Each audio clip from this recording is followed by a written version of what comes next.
Okay, folks, this is the drill. This is Ron. It's Tuesday, September the 19th. Welcome to Story Time.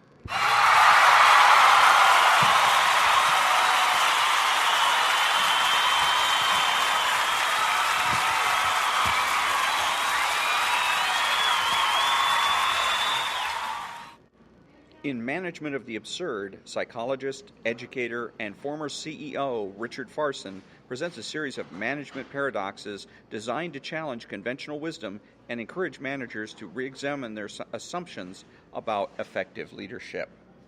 And today we're going to cover Chapter 2, Nothing is as Invisible as the Obvious. The most important discoveries, the greatest art, and the best management decisions come from taking a fresh look at what people take for granted or cannot see precisely because it is too obvious. I call this the invisible obvious. Consider these examples. James Watt started the Industrial Revolution with a simple observation of the power of steam escaping from his tea kettle. It led to the invention of the steam engine. But to millions of others who had seen the same homely phenomenon, the possibility of a new source of power was invisible. Researchers had long observed that penicillin mold inhibited the growth of bacteria on an agar plate, but it took Alexander Fleming to realize that the mold might also inhibit the growth of microorganisms in the body. His observation, of course, led to the development of antibiotics. From the beginnings of the 19th century, and for many years thereafter, automobiles were manufactured individually by teams of multi-skilled craftsmen who were responsible for constructing the whole machine. Henry Ford recognized the invisible obvious, that if workers were assigned only one task and performed it repeatedly, automobiles could be built in a far more efficient manner. That was the beginning of the assembly line, of mass production, and of the new industrial age. Going to the source. In the early 1970s, a chain of convenience stores asked the Western Behavioral Sciences Institute to help them reduce store robberies. The stores were not robbed all that often, only about once a year on average, with a typical loss of only $100.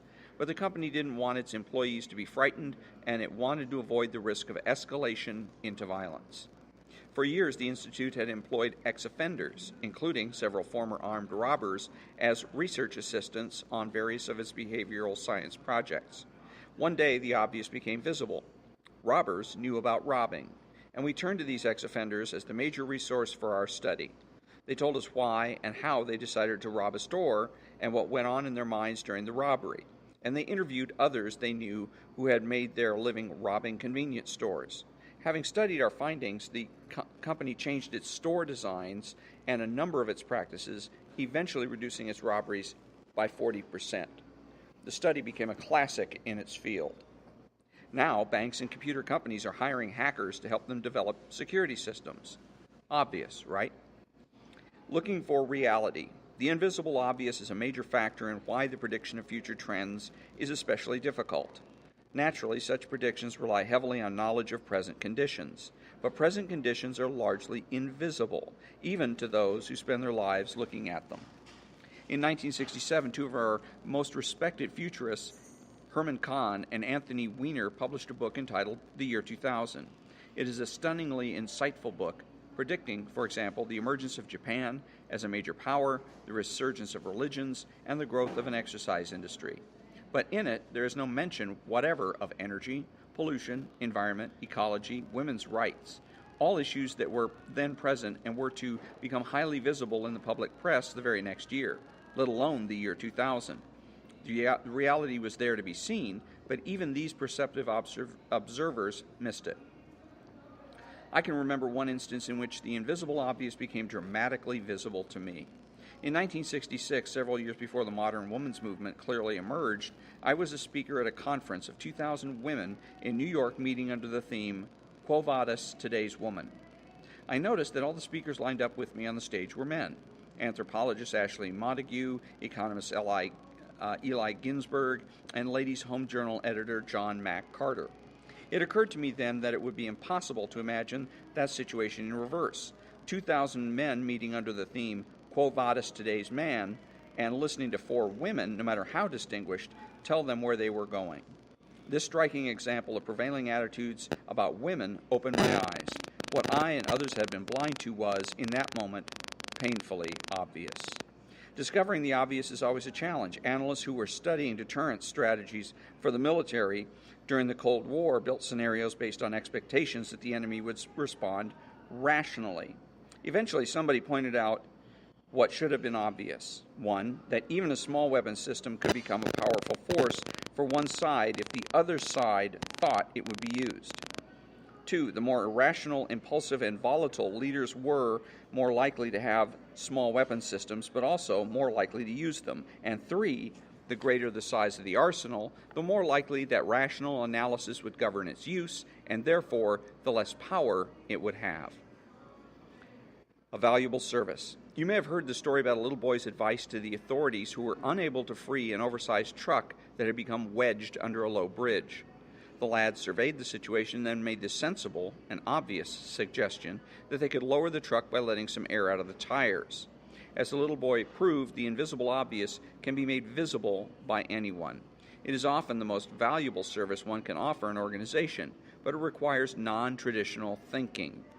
Deeply held ideologies and cultural values, tunnel vision, selective perception, deference to the judgment of others, these are all enemies in our efforts to see what is really going on. And when the invisible obvious is pointed out to us, we are likely to have one of two reactions.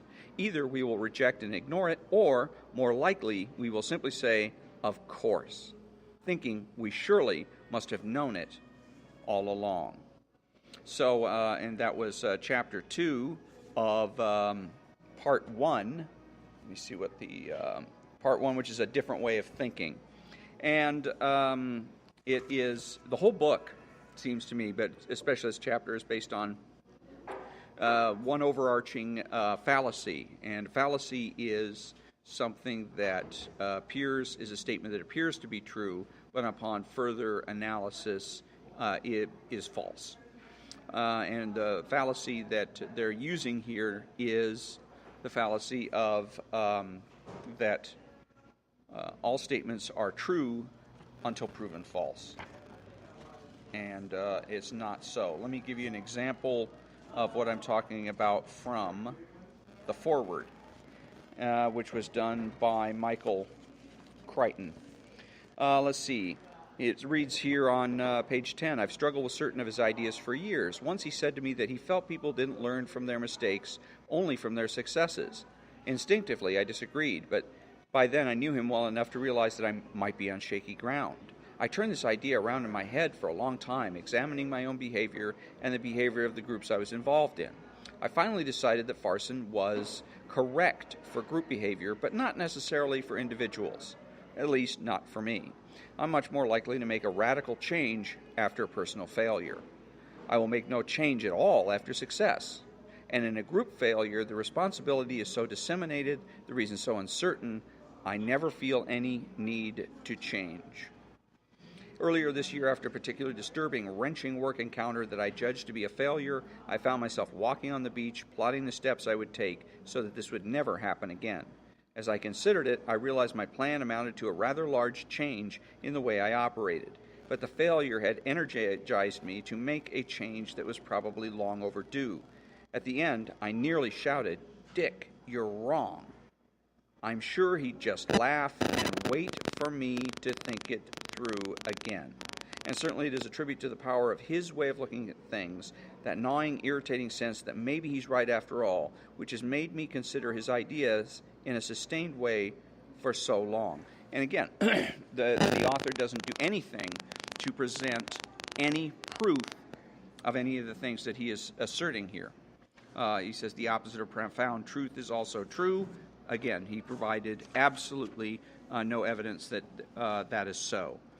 And so basically what he's asking people to do is, you're in a situation where you're saying these statements are true until you prove them false, is to prove a negative. And proving a negative is impossible. There's no possible way it can be done. So again, you end up, when you're trying to prove the negative, is wrestling with something over and over and over again. You become frustrated, you become irritated and annoyed. Eventually you're going to go ahead and give up and concede the righteousness of the other person's position by default. And when, as a matter of fact, their position hasn't been proven right. It may very well be right, but it has to be either demonstrated or proven to be so. The other fallacy that he's using is the fallacy of it's the ergo propter hoc fallacy. Well, let's call it the ergo propter hoc, where something happens before a particular event, and therefore it must have caused it. And the other thing I wanted to comment on here was about some of these, what he calls invisible obvious. And invisible obviouses are really basically nothing more than people learn. And they learn that life is inherently foundational. And so you learn from the successes of other people. Somebody discovered that 2 + 2 = 4, and other people went ahead after that and made other discoveries based on the 2 + 2 = 4. Doesn't mean that they were obvious. It doesn't mean that they were invisible. It just is it's part of knowledge, learning. Like with James Watt supposedly starting the Industrial Revolution with the observation of power steam escaping from a tea kettle. And that the penicillin mold inhibited growth of bacteria in an agar plate, but Alexander Fleming basically learned from this. He probably, again, there's not a whole lot of information about at what time that Alexander Fleming began to realize that the mold might also inhibit the growth of microorganisms in the body, but basically it's all he's describing here is knowledge, not something mysterious such as an obvious invisibility. Let me see, where else? And then the other one that I wanted that really jumped out at me was going to the source story about the chain of convenience stores asking the Behavioral Sciences Institute to help them reduce store robberies. And that I've heard that there are banks and whatnot that hire hackers and whatnot to go ahead and help them with their security. And it's a bad idea. It's stupid. The same thing with, they show here, he says, having studied our findings, the company changed its store designs and a number of its practices, eventually reducing its robberies by 40%. And again, this is the ergo propter hoc thing, where they produce a study, the stores study the study, and then the store robberies go down by 40%. That shows that there may be a correlation between the two, but it doesn't show cause and effect. There's no warrant to connect the two situations. So, and then the other thing is he says they employed former armed robbers as research assistants, and the robbers know about robbing, and the idea of hiring hackers to help your security system, is stupid because basically these people, whether you're a robber or a hacker, you're a liar. That's what you do for a living. You lie to people. And so hiring a liar to help you out, why would you be surprised if that liar then turns around and goes ahead and takes advantage of you and uses your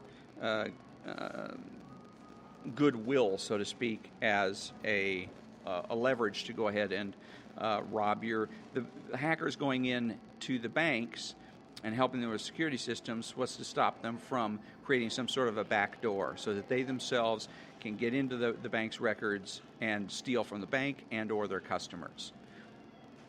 Same thing with the robbers. The robbers are making claims about what it is they do and what they're thinking when they're committing a robbery. How do we know that they're telling the truth? How do we not know that they're just going ahead and telling people what it is that they think that these people want to hear, the customers or the clients? We don't. So, and matter of fact, we should assume that that's what they're doing because, again, they're proven liars. They've been robbers. They've been to prison. They've been prosecuted and convicted, and so are less trustworthy, certainly, perhaps untrustworthy. And that was chapter 2, which is the opposite of profound. No, that was chapter 1, I'm sorry. Chapter 2 was There's Nothing as Obvious as the Invisible, and that was part of part 1, A Different Way of Thinking. And on Thursday, the 21st of September, I'll be reading from Part 2, The Technology of Human Relations, Chapter 3, The More Important a Relationship, the Less Skill Matters. And until then, thank you for joining me. Have a great day.